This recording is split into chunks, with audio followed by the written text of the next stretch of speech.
అంటే ఎలా ఉందంటే ఒక 20 మినిట్స్ అలాగా హార్ట్ అలాగా ఆగిపోయినాయి అనమాట. అలా పిండేసినట్టు ఒక దీనిలో తీసుకెళ్లారన్నమాట. భారీ సెంటిమెంట్ ఇట్టారు. అంటే చాలా రెగ్యులర్ ఇంటర్వెల్స్ లో ఫాదర్ ఎమోషన్ గట్టిగా వర్కౌట్ అయింది. అంటే కార్తికేయ కూడా ఒక ప్రెస్ మీట్ లో ఏం చెప్పారంటే, నా సినిమా అనగానే నాకు RX 100 అంటారు, రాహుల్ సినిమా అనగానే ఇంకా హ్యాపీ డేస్ అని ఫిక్స్ అయిపోతాను. బట్ అది ఈ సినిమాతో చేంజ్ అవుద్ది, ఇద్దరికి ఒక బెస్ట్ అయితే వచ్చిందని అన్నారనమాట. సో మేమేమనుకున్నాం అంటే స్టార్టింగ్లో టు బి ఆనెస్ట్లీ ప్రతి ఒక్కరు చెప్పేదిలే ఏముంది అనుకున్నాం. బట్ సినిమా చూసిన తర్వాత అంటే ప్రతి ఒక్క యాక్టర్కి ఇలాంటి క్యారెక్టర్ పడాలని అనుకుంటాం. ఎందుకంటే యాక్టింగ్ స్కోప్ చూపించుకునేది ఉంది.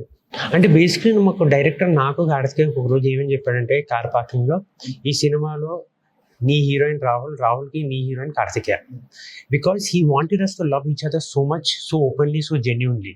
Because if we love each other so much only, that purity in brotherhood, ఆ క్యారెక్టర్ కి చాలా వెయిట్ వచ్చేస్తుంది, ఆ సీన్ కి చాలా wait.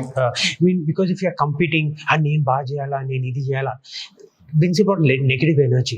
So it's very clear that it's a film we are making about two brothers, that chemistry should show. Because if the chemistry doesn't show, right, a magic about the scenes lo, however good writing it is, whatever production values, whatever music, ivanni dialogues, everything oka organic ga elakapothe, I mean somewhere artificialness will come in, and that magic of brothers, that chemistry won't work.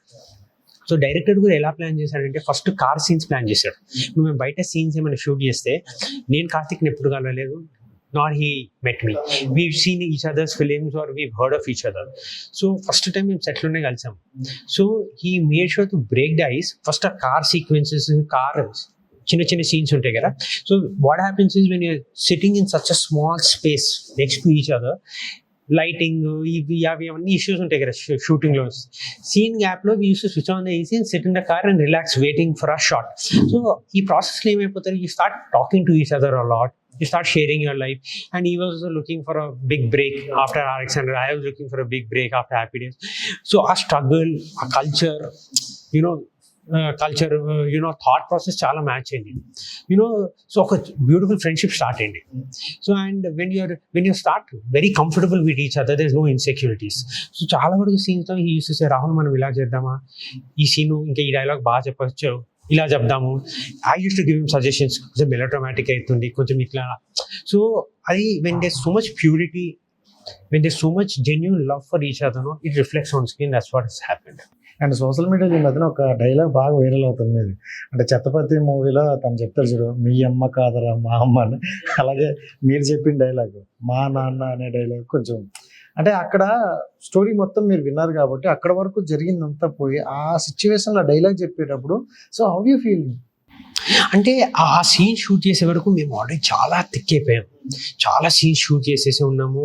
మాకు ఒక cinema మీద ఒకటి it was not fresh, అంటే in the sense అది one of the last scenes shoot చేసాము. So there was a lot of 4-5 months of solid journey. క్యారెక్టర్స్లో దిగిపోయినాం. We know how these characters behave, what is how I'm feeling of my father, how is he feeling, మా మధ్యలో issues అన్నీ. అంటే it was one of the last scenes we shot. So చాలా న్యాచురల్గా వచ్చేసింది. We knew that this scene has to work out, because ఇక్కడ నుంచి pre climax, ఇది ప్రీ క్లైమాక్స్. సో ఈ సీన్ వర్కౌట్ అయిపోతే సూపర్ అని అనుకున్నాం. సో అది చాలా ఫాస్ట్గానే చేసినాం ఆ సీన్. అంటే అప్పటికి మేము totally we were in to the film. And right, and Happy Days గురించి మాట్లాడాలి, ఎందుకంటే ఒక ప్రతి ఒక్క యాక్టర్కి ఒక హిట్ కావాలనుకో, అలాంటిది ఫస్ట్ బిగ్గెస్ట్ హిట్ అని అనుకోండి. సో దానిలో టైసన్ అనే క్యారెక్టర్ హీరోలో అని అందులో మొత్తం టైసన్ మీదే నడిచింది క్యారెక్టర్. సో మీ గురించి ఈగర్లీ చాలా మంది వెయిట్ చేసిన అమ్మాయిలు కూడా చాలా ఫ్యాన్స్ అప్పుడు చెప్పాల్సిన అవసరం. సో అంటే అంత పెద్ద బిగ్గెస్ట్ హిట్ వచ్చిన తర్వాత స్క్రిప్ట్లు చూసుకునే విధానం, సో ఎలా చూస్ చేసుకోండి? బేసికలీ నాకు హ్యాపీ డేస్ వచ్చే ముందు there was no struggle. I don't know what is right, what is wrong. నేను ప్రతి సినిమాలో that's the first film I tried. That was the first film I auditioned. చాలా ఆడిషన్స్ ఇచ్చాను, చాలా ఈజీగా వచ్చింది. ఈజీగా వచ్చినాక నేను నా నెక్స్ట్ ఫిలిం వచ్చి నేను అంత ఆలోచించలే, అసలు ఆలోచించలేదు. ఒక పెద్ద డైరెక్టర్, ఎందుకంటే మేము హ్యాపీ డేస్ షూట్ చేసినప్పుడు ఆటే సినిమా రిలీజ్ అయింది. ఓకే, అప్పటికి ఆ వీణాదిత్య పెద్ద డైరెక్టర్, ఆయన ఆట, నేనున్నాను, బాస్, ఇవన్నీ మనసంతా నువ్వే చాలా పెద్ద సినిమాలు చేశాడు. సో ఇట్లాంటి డైరెక్టర్ కన్విక్షన్ని మనం క్వశ్చన్ చేసే అంత మెచ్యూరిటీ లేదు, నాకు నాలెడ్జ్ లేదు. సో ఆయన వచ్చి ఒక కథ చెప్పారు, పాపం ఆయన కూడా చాలా నమ్మే సినిమా తీసి ఆయన డబ్బులు పెట్టి ఆయన he also last a lot of money. So that అది నా మిస్టేక్. నేను ఇంకా కొంచెం జాగ్రత్తగా సినిమా ఎంచుకోవాల్సిందే. సో ఆ మెచ్యూరిటీ ఆ టైంలో నాకు అది కరెక్ట్ అనిపించింది. కానీ ఇప్పుడు and after 15 years when I'm doing a film with so much of downfall and so much of I've seen rejections, I've seen everything. ఇప్పుడు మొత్తం చూసేసారు ఇంకా Cycle. So ఇప్పుడు నేను అది there's no scope for me to say that I don't have maturity, because now I know cinema, I've read cinema, I've learned what it takes to make a successful film. For me, Venkatapuram and Madhela 2007, that film was like my film school. అంటే ఆ సినిమాలో నేను అంటే ఎంత నేర్చుకోవాలో ఆ ఒక్క సినిమాలో నేర్చుకున్నా. అంటే ఎడిట్, పోస్ట్ ప్రొడక్షన్, ప్రీ ప్రొడక్షన్లో ఏం పని చేయాలా, ఒక డైరెక్టర్ కథ చెప్పినప్పుడు నా క్యారెక్టరే కాదు మొత్తం సినిమా చూడాలా, లాజిక్స్ ఎక్కడ మిస్ అవుతున్నావా, క్యారెక్టర్ గ్రాఫ్స్, ఒక సినిమాలో కలర్ ప్యాలెట్ ఎంత ఇంపార్టెంట్. ఎందుకంటే ఇప్పుడు మీరు కథ చెప్తున్నాను అండి, ఎగ్జాంపుల్ నాకు మీరు కథ చెప్పినప్పుడు నేను ఒక విజన్ వేసుకుంటా, నాకున్న నాలెడ్జ్కి నాకున్న వరల్డ్కి. మీ vision might be completely different from me. So first మన విజన్ కరెక్టా, నేను వేసుకున్న విజువల్స్ మీరు వేసుకున్న విజువల్స్ ఓకేనా, దానికి ఒక ఎడిట్ ప్యాటర్న్ ఉంటుంది. I ask all these doubts. Music ఎక్కడ, ఈ డైలాగ్ ఎంత స్ట్రెచ్ చేయాలా, మ్యూజిక్ ఎక్కడికి స్టాప్ అవుతుంది.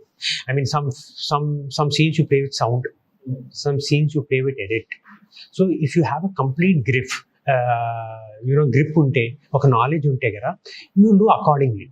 సో నాకు అది ఇప్పుడు కూడా మొత్తం నాలెడ్జ్ లేదు, but I have a better understanding. I have more questions to ask which will help me choosing whether I should do this film or not do my film.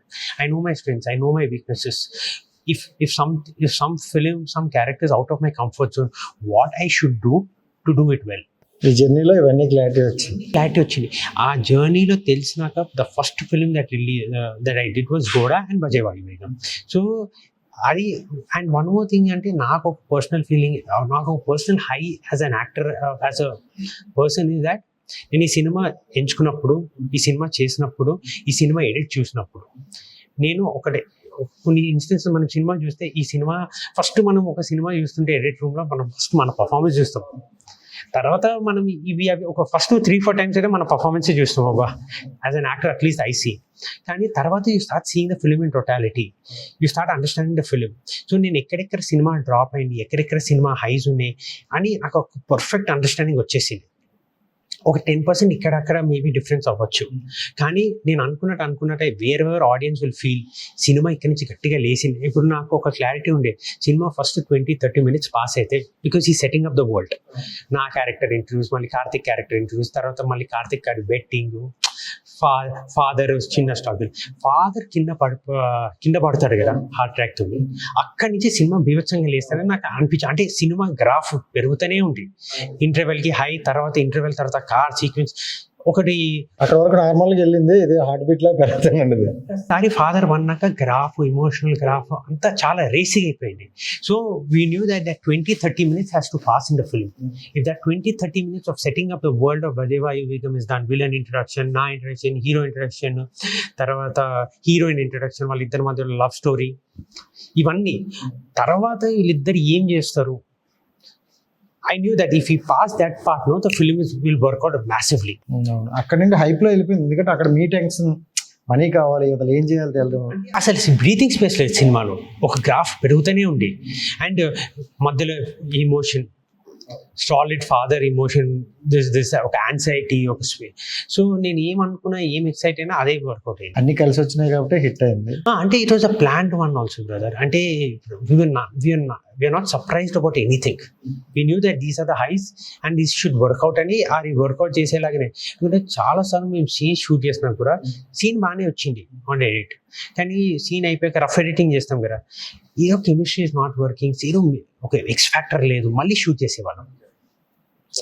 So we used to have discussions, 3 of us, you know. So okay.